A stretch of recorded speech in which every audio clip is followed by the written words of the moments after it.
kayo at huwag kayong mag-alala, mabilis lang to. Actually, tapos na siya. Nung before po ako pumasok sa PBB, bilang ko po sila, si Nova lang po yun. Hindi ko alam. Isa siya. Sabi niya mag-fan meet daw kami. Sabi ko, paano mag-fan meet? Isa ka lang. Diba? Paano natin gagawin to, Nova?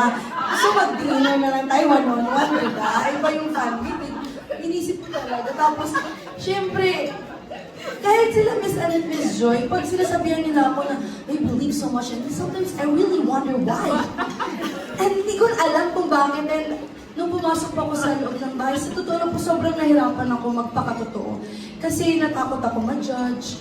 Natakot din ako na baka hindi nila mahal yung pagiging ganito ko. Until si Bianca, pinush niya na ako na, maging totoo ka lang sa sarili mo. Siya yung nag-push talaga sa akin, ipalabas mo yan, huwag kang matakot. And the moment I stayed true to myself is the moment I was loved by people. And project kasama ang iyong TPH.